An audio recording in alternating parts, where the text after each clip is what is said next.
Hello, and welcome to another episode of News from the Gelding. Okay, so today I haven't got a great deal to talk about in terms of the book, so once again I'm filling in. Today I thought I would talk a bit about my past art career, or what, I don't even know if you could call it a career, but anyway, when I used to do art full time. I'm going to do this in 3 parts over the next week, so I don't know how long. And this is going to focus entirely on my year studying a master's degree in fine art, 10 years ago now. So if you want to hear any more about that, stick around and I'll be with you in a moment.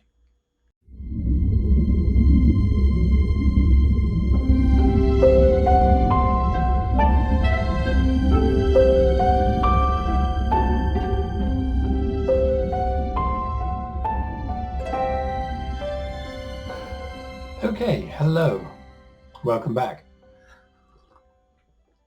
So,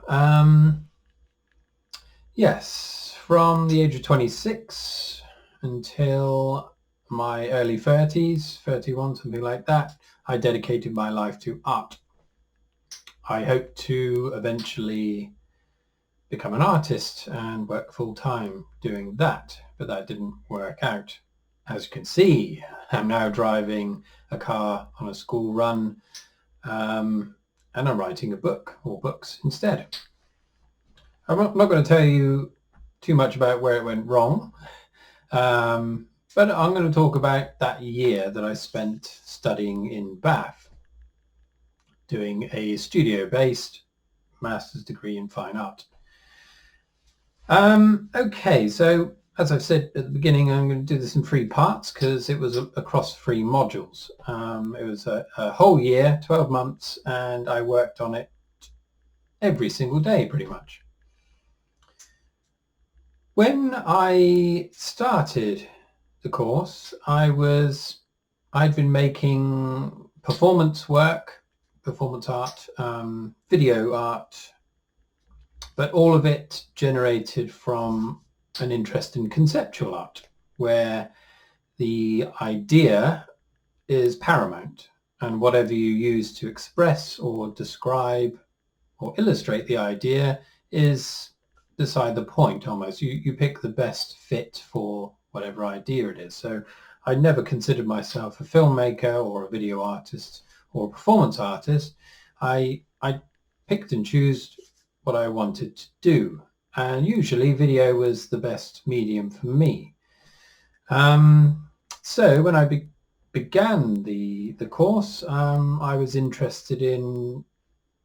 becoming interested in ways of working that in some way removed the artist, me, from directly influencing what the art would become. Using external means outside of my control to inform what was created. At the time, I was very interested in this. I wanted to get away from the cult of the artist as genius or something special, and let something else determine what art could be. If that makes any sense, probably not. So I had a few ideas at the time, my early ideas, so quite odd ones. They never saw the light of day, and you'll see why in a minute. But one of the things I thought of was making a knitted suit, underwear, socks, everything, knitted, but it could be destroyed by, so they would have a hanging thread and tie it to something, and then I'd go for a walk, and very slowly the whole thing would unravel until I was eventually naked. Fortunately, that never happened. There was another idea I had. I was in talks with a balloon company in Bristol that did commercial balloon flights, and I was going to put a camera on the balloon, under the balloon, and document a film determined by the path the balloon takes. Hot air balloons, obviously, there's a certain amount of control you have over them depending on how high you go and which prevailing wind you follow. Other than that, the balloon's course is quite unpredictable. I was talking to one of the operators one day when I saw a balloon taking off from a park in Bath, and he was telling me that they never really know where they're going to land. And they have to follow the balloon in a support vehicle, and they don't know where they're going to end up. Sometimes they end up somewhere okay, quite nice. Sometimes they'll land in someone's field and they're not going to be very happy about it. But anyway, I quite like the idea of a film being directed by the wind, the caprice of the wind. You never know where it's going to go, and within reason. And yeah, I was interested in that. That didn't happen either. Then I had another idea. I had loads of ideas at the beginning. Another one I was very serious about was documenting a week spent with my eyes closed. In effect, being blind for a week. That didn't happen, but it would have been quite interesting, and I made loads of preparations for it. I would have had to have had food in a certain place so I knew where it was. I can touch type, so I'd be able to document a kind of diary every day. I had a blindfold, I think, and I had a GPS thing so I could see where I'd gone every day, and I was going to take photographs as I went along. And I like the idea of exploring the city. It was quite a new city to me at the time, in a way where I wasn't even looking at it. And I imagined possibly meeting people on the street and possibly helping me. And so, yeah, I was interested in that, throwing caution to the wind and seeing what transpired. I was all ready to go with this, and then I had my accident. It was Halloween, and I decided to go for a bicycle ride from Bath to Bristol along the cycle track.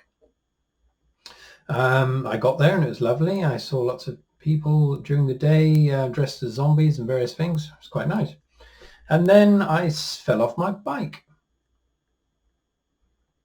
I broke my wrist, my right wrist, and all of a sudden the possibility of continuing the course was put in jeopardy. I'd financed the whole thing myself. I'd raised all the money, and I was not very happy.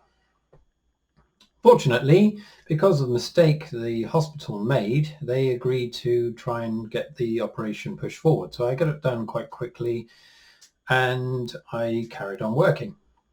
But during my convalescence, it meant that I couldn't do the kind of work I would normally have done.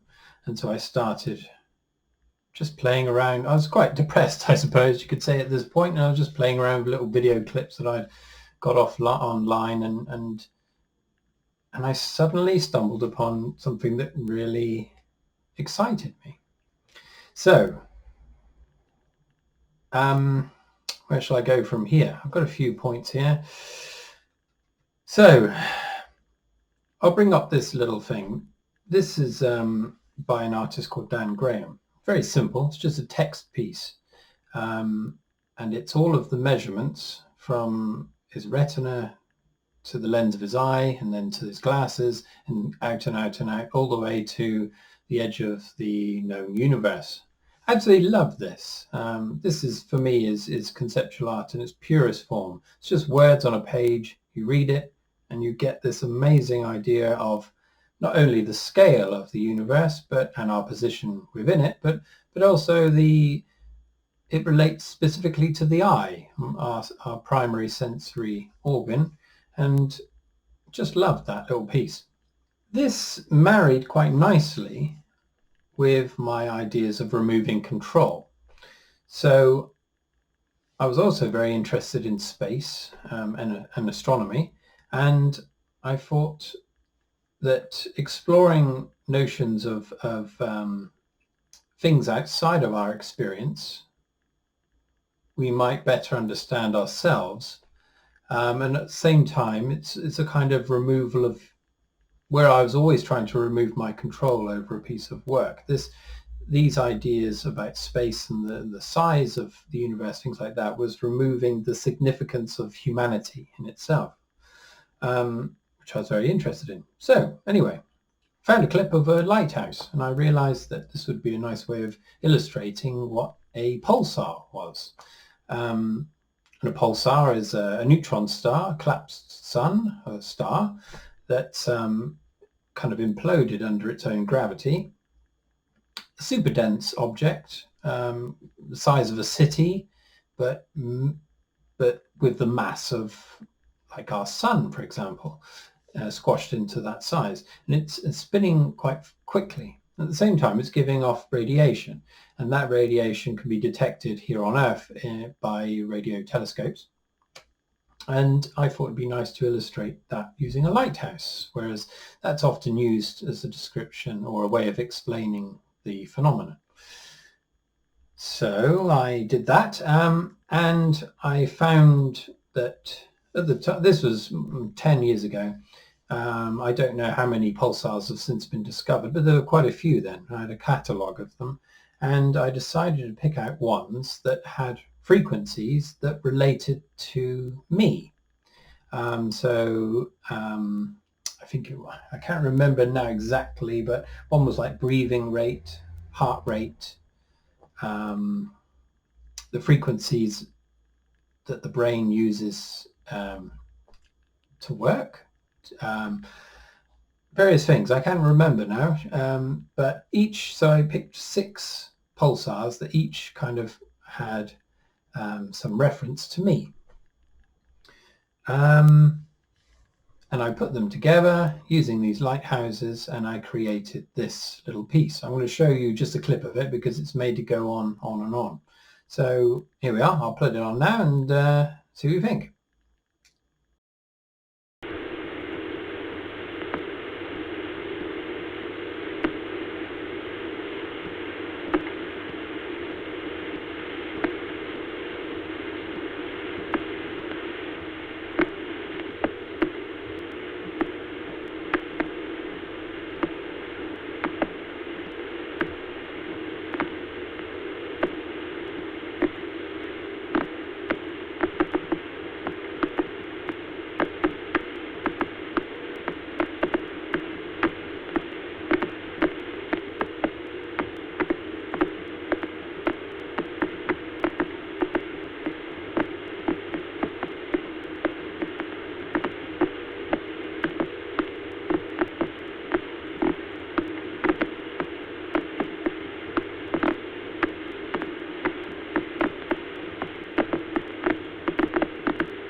So those sounds that you can hear, those blips, are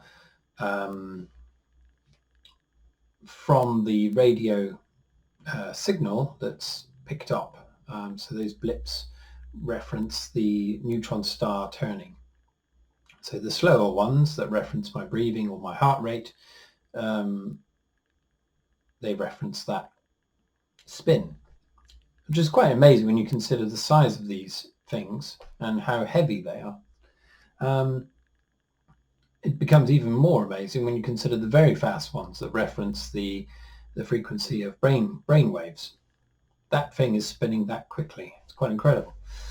Okay, so that was that. At the same time, I was in communication with a astronomer in Australia who worked at the one of the radio telescopes down there. I believe it was the one that was used to beam the first pictures of the moon landing, I think. Anyway, I was trying to get him to point the radio telescope to those 6 pulsars, and I was quite pleased because he was doing it. I mean, he did a couple of them, but I think as soon as he realized why I was doing it and that it was for a piece of artwork, I didn't hear any more from him, which was a shame. But anyway, that would have been quite nice, in a kind of conceptual way, for this telescope to have been pointing to these pulsars that reference human biorhythms. I mean, it wasn't related just to mine, it was to all humans. So that's why I called that piece Starman. Again, referencing a piece of popular culture of David Bowie's song. That was that piece. On the back of that, I decided to explore this idea in kind of a bodily way. So I thought, what would it be like to spin like a neutron star? So I created a turntable using a hub from a bicycle and mounted it on a platform, and this thing span really well. I greased it up and my goodness did it spin. The idea was to do a kind of performance piece. I just wanted to see what it would be like to spin on it, and obviously the effects of spinning that you have on a human body. Obviously you become disorientated. So that idea of taking something that's relating to a body, a planet, and then imposing it on a human. Obviously it's not something we do readily. So I put a poster up at the university asking for participants. I can't remember what I said on the poster, but come over one morning to the studio and have a spin. No one came. Well, one person came. I think it was a girl came maybe, and she was interested. I said, look, there's no one here at the moment, but if you come back a bit later, we'll get going. She never came back. No one came. So I ended up spinning myself. I then used that footage to explore the Starman idea. So I took those 6 speeds, and whilst I didn't spin myself at those speeds, I edited it to show what it would look like if I were to spin at, I don't know, one of them's over 100 times a second or something. No, I can't remember now. 33 times a second was one of them. But each time it stops and I kind of stumble off, that was me just being dizzy from spinning. So, okay, I'll show you a bit of that now. See what you think.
Okay, so there we are. That was called 6 Spins. The final piece of work of note from that first module was a piece I called Very Large Array. This is referencing an array of radio telescopes that's called the Very Large Array. I can't remember where it was now. I haven't done any research today. I've merely sat down and I'm just talking about it. These works I did 10 years ago and I haven't really explored them much since. So it's based on what I remember of what I did. But this was taking those 6 lighthouses again and making them fill a screen. I just did hundreds of the things. Again, using those 6 different speeds, referencing biorhythms within the human body. I don't know how many lighthouses I fit on the screen here, but I got as many as I could in there. I was interested at the time, an artist called Tatsuo Miyajima, who used little LED number counters en masse. I think it's an image here. And they would constantly be counting up or down from 1 to 9, and then they would switch off and then restart again. And I just loved that kind of the random nature of that when you see them en masse. And so I did the same with my biorhythm pulsar lighthouses, and the effect is really quite amazing. I'm going to show you a bit in a second. But I used a process of randomizing these lighthouses across the field. So their duration is randomized as well. So you get a kind of shifting field of light and sound that I didn't predetermine. It was just, I just set up the starting point and let the thing go, and that's what it came out as. So let's watch a little bit of that now and see what you think.